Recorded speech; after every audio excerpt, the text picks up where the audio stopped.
If you want to build a gym and a life you love, you have to master a handful of skills. And today, I'm going to break down exactly how to assess where you're at on these skills so you can decide where to put your efforts to improve and move the ball forward with your gym. My name is Mark Fisher. I'm a co-founder of Business for Unicorns, and our mission is to help gym owners build a gym and a life you love. In the course of my work, I work with a lot of gym owners that got their start as a personal trainer or a strength coach. And in some situations, that's still the main way that they identify. Now, I love working with serious fitness professionals because, well, that's a thing that we sell and it's important, right? If we want to help people improve their lives through fitness, we gotta be good at the job. We have to understand the sets, the reps, program design, technical cueing, all of that stuff matters. But the moment you decide to become a gym owner, your job changed. You're no longer just a personal trainer, and there's other skills that you need to master. And too many gym owners stick their head in the sand and think that if they get one more kettlebell certification, that maybe next month the fate of their gym might change. And I'm here to tell you, it usually doesn't work this way. And in practice, if that's the approach you take, you're likely to spend month after month, year after year spinning your wheels. Think about it like this. If you opened up a restaurant and you only cared about you personally cooking and serving the food, and you didn't spend the time to create a menu that other people could work off of, you didn't train anybody else to do any of the cooking, if you didn't put any thought into how you'll find customers, if you didn't think through how much your ingredients cost and how much you're charging, if you didn't spend any time on the decor, the design, the music of the space, that's not gonna be a very good restaurant. At the very least, it's not gonna have any ability to function unless you're doing pretty much all of it. Now, the good news is I know you can do this because we do this all the time. And in fact, if you want more examples of real life gym owners who will inspire you, go to businessforunicorns.com/testimonials. You'll find 40 plus as of this recording testimonials of gym owners just like you that have taken action and created truly awesome gyms. And finally, one free resource before I move into these 6 skills. If you want another approach to assessing where your gym is at, check out gymownerreportcard.com, or you can find the link in the description box below, and you'll find the exact assessment we use to help a gym owner uncover exactly what they need to focus on next to move the ball forward for their gym and the life they want to be creating. So without further ado, here are your 6 skills. Skill number 1 is generating new leads. Now listen, people that do what I do get annoyed because you ask 19 out of 20 gym owners what they need to move forward, and they're gonna say, I just need more leads. And while I would argue there's actually a lot of other things that often you need as well, but you maybe don't know, it is true that all things being equal, everything is downstream of leads. So if you want to be successful running a gym, at a certain point, you do have to learn how to get new leads. So some examples of how we might do this are, we have to become adept at talking to organic leads from our existing network, right? Curating a contact database of people that already know us and like us and trust us. We have to get good at referral marketing. We have to learn how to ask our clients in a specific way that they are incentivized to invite us to meet their friends, right? And to be clear, that's also predicated on we're doing a damn good job. We also have to get good at talking to strangers, whether they are potential business partners or we're at local community fairs, we join maybe a chamber of commerce, maybe we're just talking to people outside the local coffee shop. We have to learn how to help people know that we exist in the first place and make them the kinds of offers that they can move forward with some more substantive relationship with the gym. At the very least, getting their contact information so we can be in touch with them so that we're there when they decide they need a new fitness solution. And finally, paid lead generation is a part of this, whether you're using Meta or Google Ads or even old school direct snail mail. At some point, we do need the skill of leveraging money to directly buy leads. Now, that does require a little bit more sophistication. It's not necessarily the first thing I'm gonna go to with a lot of gym owners because it does cost money, but that's part of the game of getting good at lead generation. Your second skill is converting these very same leads. So nothing happens until a sale is made. Now, once we have a bunch of people that are at least nominally interested in our services or that perhaps we have some prior existing relationship with, we need to periodically be giving them offers. All gyms need at least one clear first thing that you have people do. In general, I like a low barrier offer, but some gyms do great for graded sales. There's a case to be made for what's called a premium price front end offer or a mid ticket or high ticket. But regardless, there needs some clear front end offer that represents, here's the first thing that you do. For a lot of gyms on the website, I like book a free intro and then get them on the call to move them to whatever the next thing is, whether it's a very expensive high ticket offering or maybe even just one more free consultation to sell them directly into a membership. But we do need to be making offers. Additionally, we need to be adept at follow-up. So let's say somebody raises their hands. Let's say they opt in on a website or via some paid ad with some interest for some first offer, some front end offer. Well, unfortunately, people are busy and they've got a lot going on. So even if they've opted in, they're gonna forget about you pretty quickly unless you're on top of them fast. Now, there's a lot that goes into good follow-up, but just a few things to keep in mind. Number one, speed to lead matters. That means when somebody opts in, whenever possible, we want to call them within 5 minutes. Automations can help with this, so having some automated software, of course, is going to play a useful role, but ideally we want to be calling them as soon as they opt in, because truly, 6 hours later, they're going to forget about you. I don't know about you, I got a lot going on. Related, I would also suggest really hammering in the first few days. That's not to say that occasionally someone won't come out of the woodwork 2 weeks later, but for most people, I'd say you got a 72-hour window to really get in touch with them, and I would encourage you to really front load a lot of follow-up in that window. And finally, another important piece of converting leads is, of course, sales conversations. Now, a lot of gym owners don't have any scripted sales conversation to speak of. They're left with a slightly awkward, "Hey, I see you've been doing some workouts.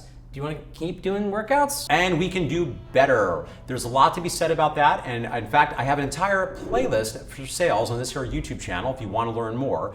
But we need some dedicated sales conversation to help a given prospect understand what it is that they want, why that matters to them, what's gone the way of the past, and understand how your gym creates those goals and overcomes those obstacles. The third skill, and this is going to be in the heart of many gym owners that are watching, particularly when you're a personal trainer or strength coach, is deliver a great experience. So to be clear, this really does matter. You can be amazing at marketing and sales, but if you're not good at delivering the actual product, it doesn't really matter how great you are at marketing because you're just filling a bucket with a giant hole at the bottom. Now, this one is a little bit interesting because we'll talk in a moment about the role that leadership plays.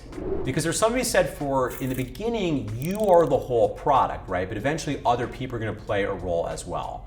So whether you are just codifying this so you as the solopreneur in the beginning are really consistently doing an awesome job or preparing it that you can hand it off to other people, regardless, the key things here, we've got to deliver a great experience, and that's going to mean a few pieces. So the first piece of delivering a great experience is bringing great energy every time. Now, great energy is going to vary depending on your model, depending on your market. Obviously, it's going to look very different if you're teaching a class of 50 people versus one-on-one, but there's something to be said for having clear systems for showing up, being ready to serve, and being in a place where you're going to provide an awesome experience where people are going to have no choice but to bring in their friends, dragging them in there by their hair. Second, effective coaching is obviously a piece of this. When I say effective coaching, I'm talking about everything from the program design, making sense to get the people the results, but also being good at technical cueing, being able to look at somebody doing a deadlift and having relevant things to say based on what you're seeing that gets the joints in better positions and helps them perform better while reducing the risk of injury. And then finally, I think the key thing about both of those, to really make sure we're really clear, put a fine point on it, is consistency. One challenge you're gonna have in your business is if the service is awesome sometimes, but not all times. Frankly, the research is pretty clear. You'd be better off just being consistently mediocre than having flashes of brilliance. So no matter how you set this up, again, whether it's with you or with a team, we have to not only bring that energy, we have to not only be awesome at coaching, but we have to do it consistent. Every single session matters. The fourth skill you need to develop, and this is particularly true in today's day and age, is outside session support. I am of a mind that retention and success as a gym owner is no longer about just the session. It's not just renting the opportunity for people to come in and take classes or have workouts. To succeed and be in the top 1% of gym owners, particularly if you're in a competitive market, it's no longer enough to have them just do random workouts. You have to find ways to help them succeed in the other 23 hours of the day. So a few examples of the skills one might develop, the sub-skills of this particular one, might be effective accountability check-in sessions. Do you have some system where you're meeting with your clients regularly, even if it's short, even if it's 10 to 15 minutes? You could try to do this over emails. That's more leverage, but I'm not sure it would be as effective. But what is your system to make sure the clients are actually getting the results they're paying for? And if they're not getting the results, how do you adjust what you're recommending? How do you support them in actually being compliant? And if they are getting results, Well, my gosh, now we have a great opportunity to ask for a review, a referral, or a testimonial. We also need to be adept at understanding how are we using things like emails and text messages to also help our clients succeed outside of the sessions. Again, it's not enough just to have them come in and then we'll see you later, right? So this can look like a number of different things. Two very specific examples I think can be very impactful are one, creating some sort of missing in action system where you're tracking attendance so you know and you reach out if somebody stops coming. Because if they stop coming, that's not a good sign for your long-term retention of that client. However, even if they are coming, there's something said for creating some simple system that they're getting some, I think text message tends to be best in 2025, though whether you do that or emails might depend on what customer relationship management software you have. But I think giving people love, giving them positive shout outs, checking in with them in person, I think all of those things matter to really provide support outside the session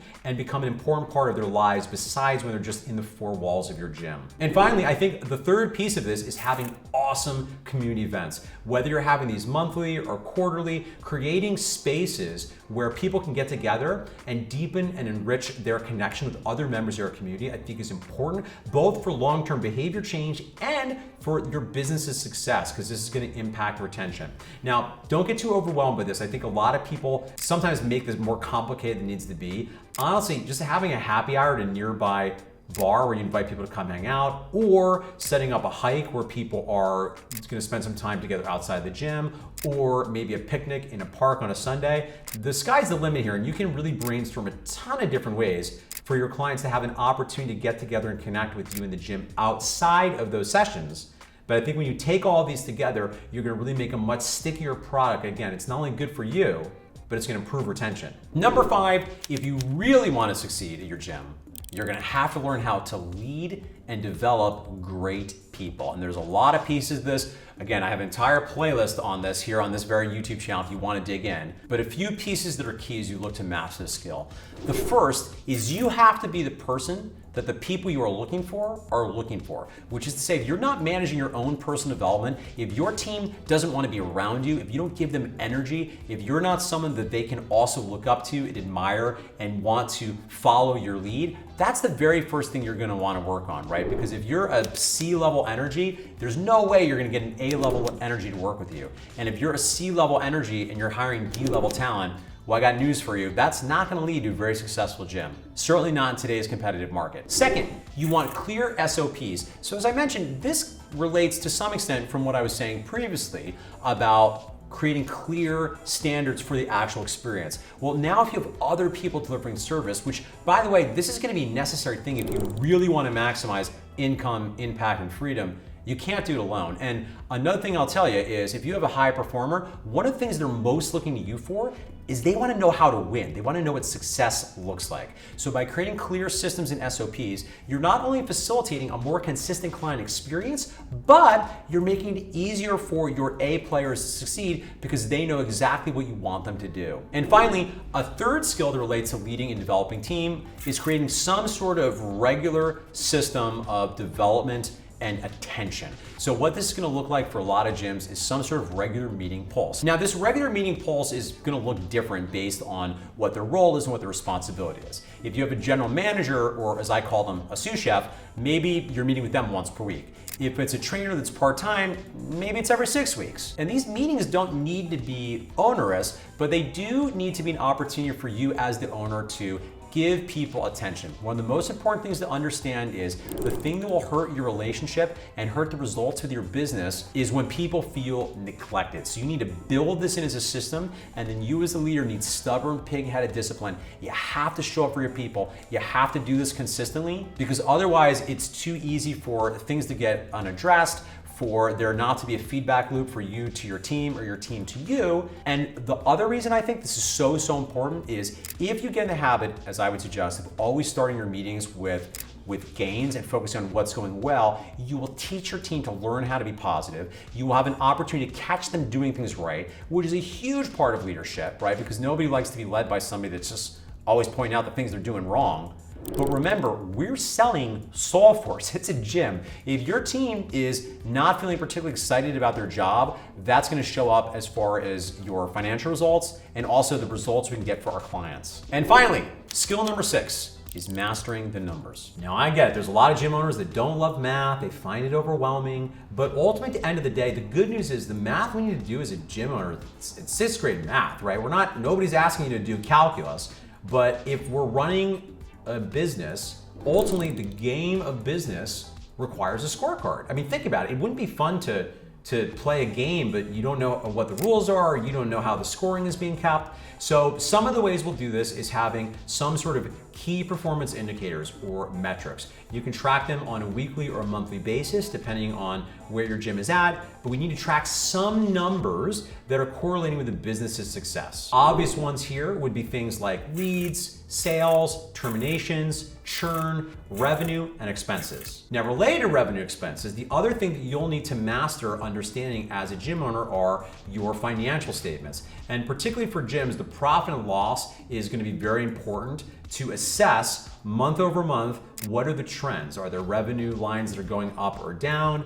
What is, for instance, your payroll as a percentage of revenue? You need to be able to understand by the profit and loss what the trends are, so then real time between that and the key performance indicators, you can make changes to the business. And as a suggestion here, if you are looking to master these percentages more, this feels a little bit daunting, again, that's very, very normal. You can click the link in the description box below and check out my free training on how much should a gym owner make. I cover all kinds of topics, including how much a gym owner should make, but also things like what percentage of your revenue should you be paying on things like payroll or rent. So the very first thing to do is think through these 6 skills, and you want to assess which of these are you the weakest on. And once you know that, well, then it's a matter of scheduling time this upcoming week to get better at it, right? And there's all sorts of ways to do that in today's day and age. Certainly there are all sorts of free resources, but one of the most effective ways to do this, if you want to buy speed, is working with a coach. So if you're ever interested in having our help in assessing where you need to move forward and develop the skills, I'd love to tell you more about how Business for Unicorns works with gym owners with 30 clients or more to create more income, more impact, and more freedom. Your first absolutely no pressure step is just click the link in the description box below. You can watch a short video training I made where I lay out our exact process to help gym owners like you build a gym and a life you love. And if this is not the right time for that, or if you have other solutions for that, that's fantastic. I'm in this to make sure gym owners have awesome lives and awesome gyms. So if you want some free resources, you can go below and you can follow us on Instagram. You can follow or subscribe to our podcast channel on the podcast app of your choice, or you can subscribe to this YouTube channel, which, if you haven't done already, I'd love for you to consider. By subscribing to this YouTube channel, we're telling the algorithm that there's good stuff going on here, and this way you won't miss upcoming videos. Because the one thing I can promise you, you'll see me again soon for another video where I will share more actionable tips, psychological frameworks, and philosophy.